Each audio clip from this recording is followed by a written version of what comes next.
Halo semuanya, pernah penasaran nggak berapa besar pajak kendaraan di negara-negara Asia Tenggara? Hari ini kita akan membandingkan secara acak biaya pajak mobil di 10 negara di Asia Tenggara. Karena perbedaannya yang sangat mencolok. Kita mulai dari Indonesia. Di Indonesia, pemilik mobil wajib membayar pajak kendaraan bermotor atau PKB yang besarnya sekitar 1,5% dari nilai jual kendaraan per tahun. Selain itu, ada pula SWD KLLJ dan biaya administrasi STNK. Kita ambil contoh untuk mobil seharga 300 juta rupiah. Pajaknya bisa sekitar 4,5 juta per tahun. Malaysia menggunakan sistem pajak jalan tahunan berdasarkan kapasitas mesin. Contohnya, mobil 1,6 liter dikenai sekitar 90-120 ringgit Malaysia per tahun.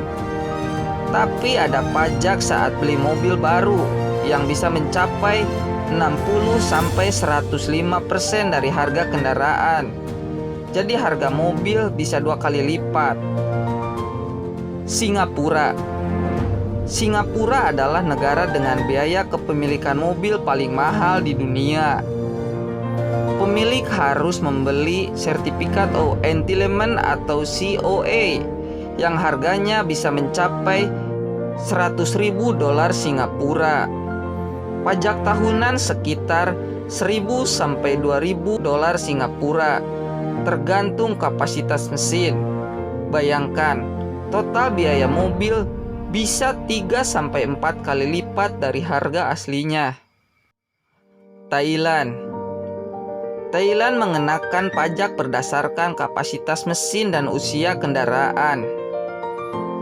Pajak tahunan untuk mobil 1,6 liter bisa sekitar 5.000 sampai 7.000 baht atau sekitar 2 sampai 3 juta rupiah. Namun, mereka juga menerapkan pajak pembelian kendaraan baru hingga 50%.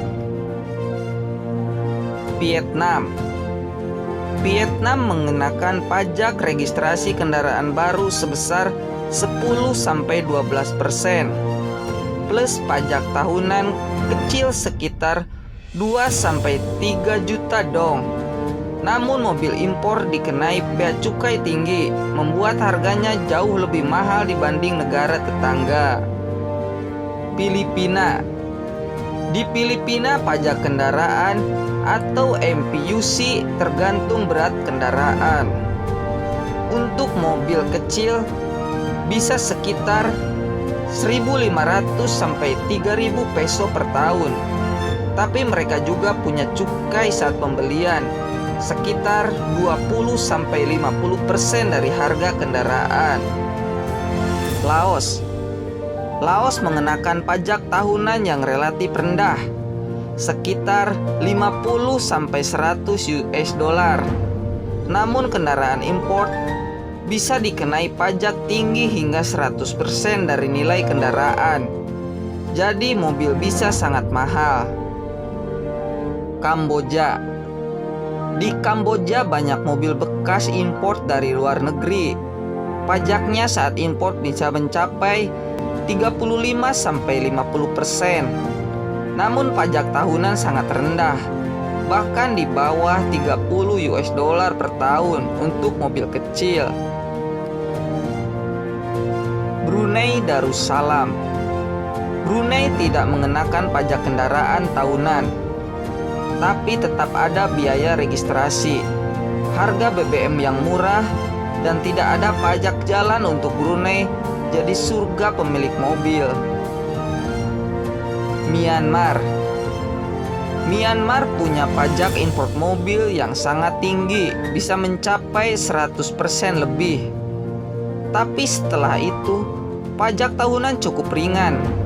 Sistemnya masih belum sereguler negara lain di Asia Tenggara. Nah, itulah perbandingan biaya pajak kendaraan di Asia Tenggara. Singapura jadi yang paling mahal. dan Brunei yang paling ringan. Jadi menurut kamu negara mana yang paling ideal untuk punya mobil? Tulis di kolom komentar ya. Jangan lupa like, share, dan subscribe kalau kamu suka konten seperti ini. Sampai jumpa di video berikutnya.